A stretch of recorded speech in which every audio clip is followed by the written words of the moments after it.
Hello, good morning. Happy February 14th, Valentine's Day. I hope you're having a moment of just connection with yourself, perhaps, or others that you feel a delight with in terms of saying Happy Valentine's Day. It's really a connection of our hearts. Doesn't matter about the romance perspective, but just a delightful connection with who we care about and enjoy. Today, I want to talk about something that is really true for me, but kind of got brought up into my present moment again over the last couple of weeks. And that is that one of the things that we're doing here on earth, what we're experiencing, is we're witnessing our own becoming. I've heard this from a number of sources, but the truth is that we're here to witness our own becoming. And this is where, we are, they say an unexamined life is not worth living, in a sense that we miss the opportunity to watch and observe and be in awe of our own development. We can do this with if you have children or nieces or nephews or cousins, or perhaps people that maybe you're a teacher and you work with students or young people of any kind. We are in awe of their development. We are in awe of their progress. And we have an opportunity to be in awe of our own progress and our own development and our own becoming. So this is true for us as coaches in our own becoming, but also we are witnesses. This is what I love so much about being a coach at this level, is I am a witness to other people's becoming.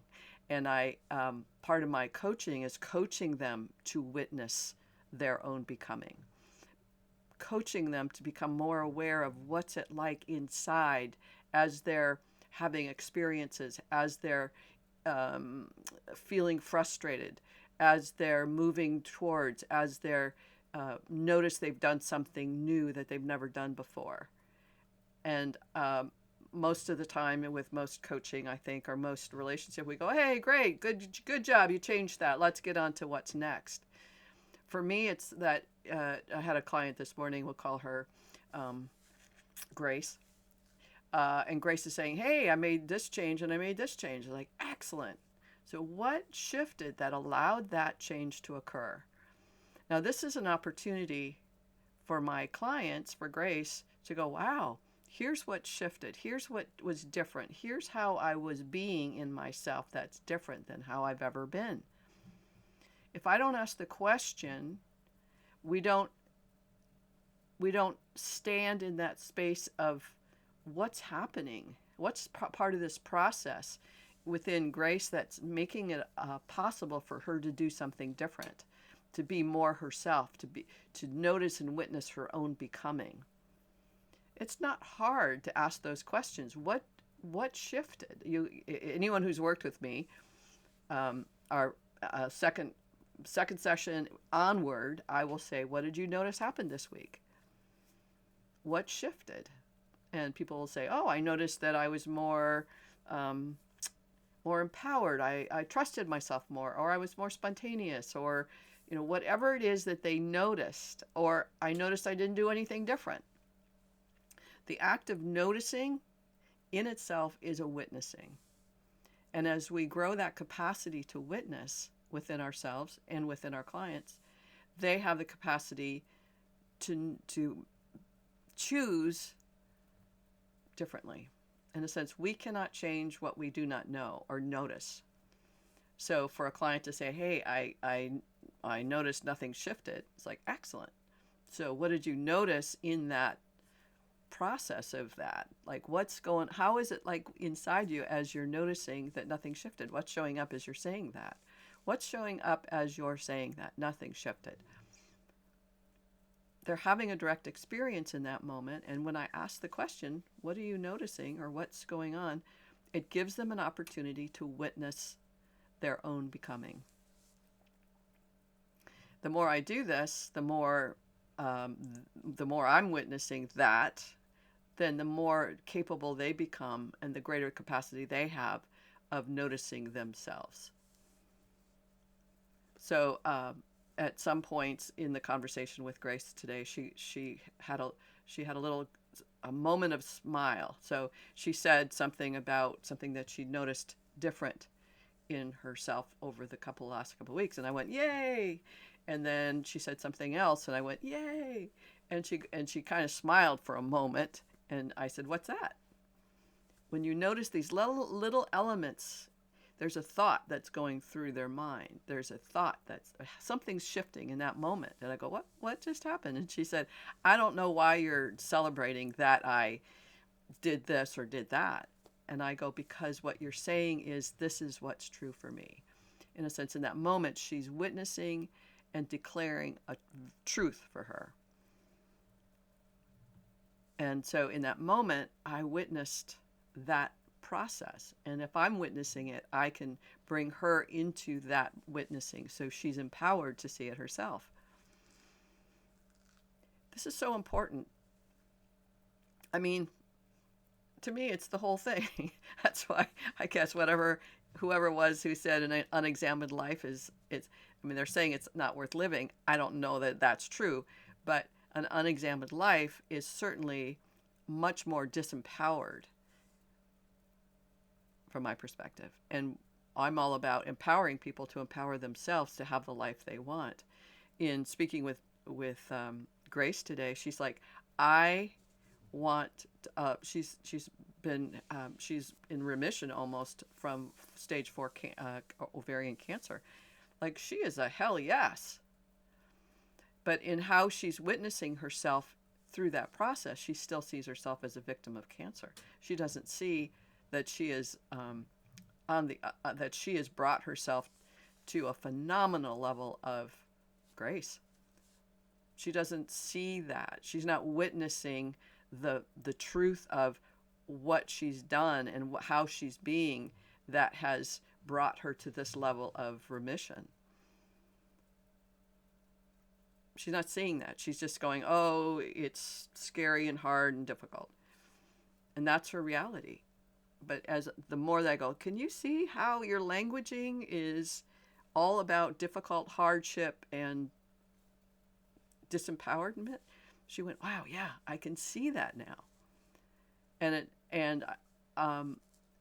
she can now see it. So now she can begin to witness herself being in that state versus the state of being which has brought her to this level of healing and wholeness with her life.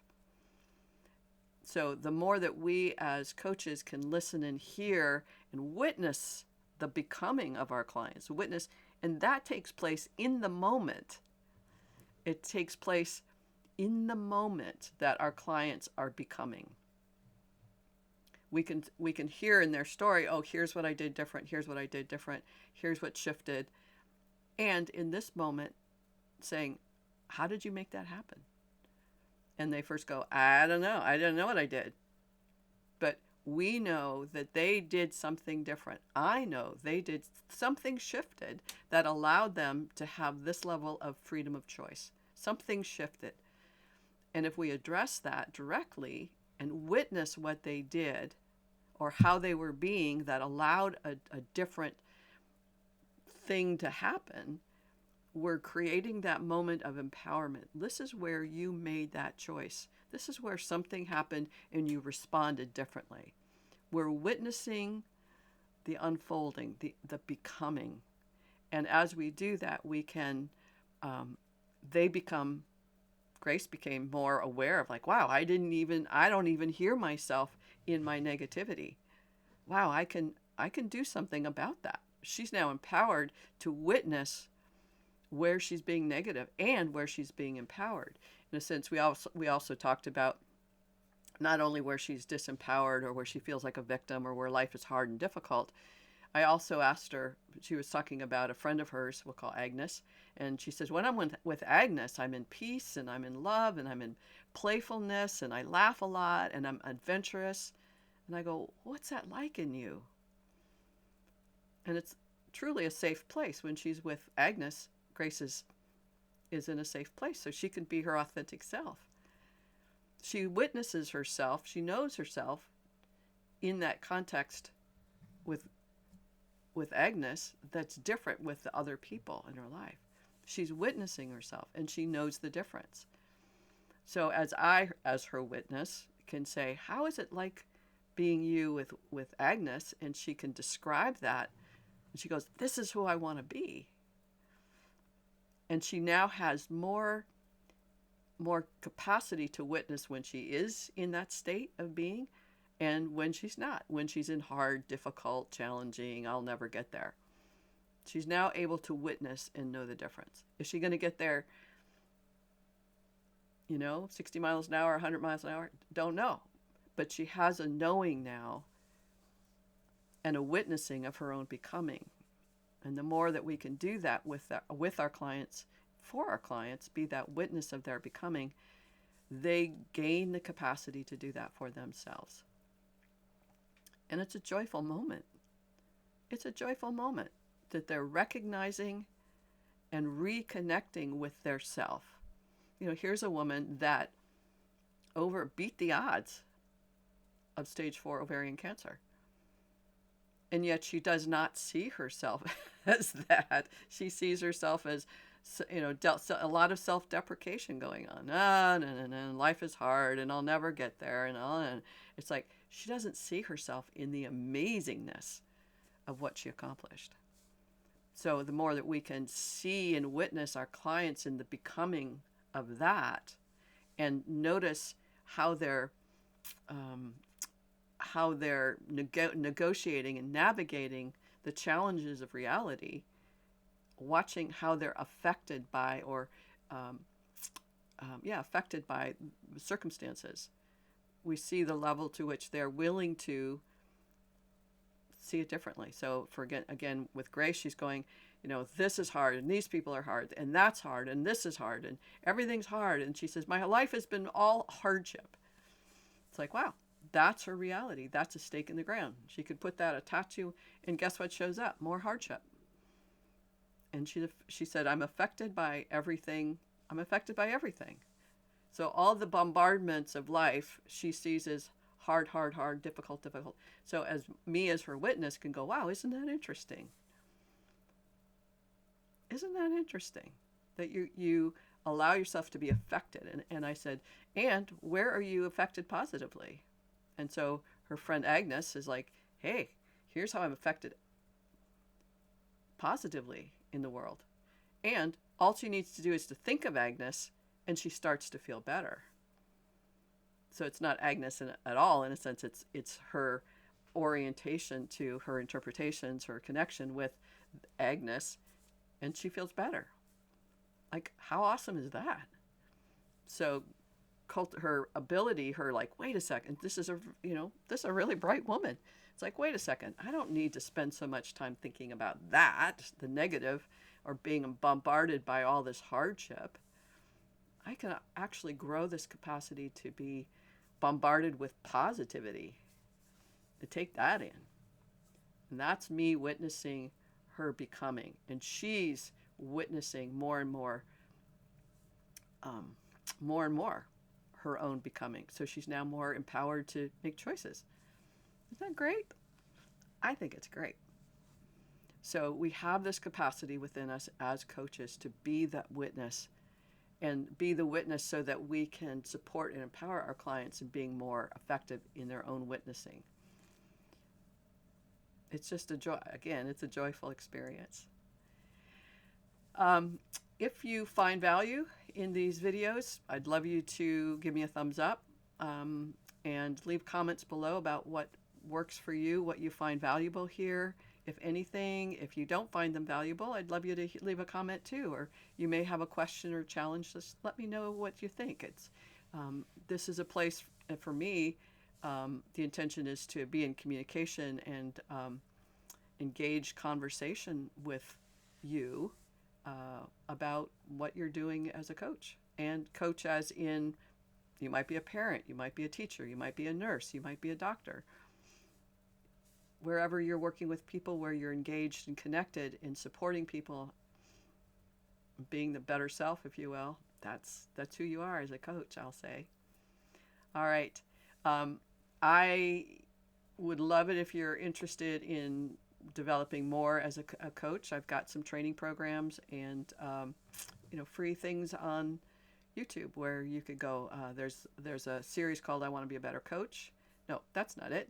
It's Becoming a Transformational Coach. This is "I Want to Be a Better Coach." A playlist, Becoming a Transformational Coach, and there's also the Inward Bound Boot Camp for Self Transformation. Those are two playlists that could be really valuable to you, as well as books or my website where there's lots of blogs and other offerings. All right, I'll leave you with that. Big hugs and blessings to you. Have a loving day. Bye for now.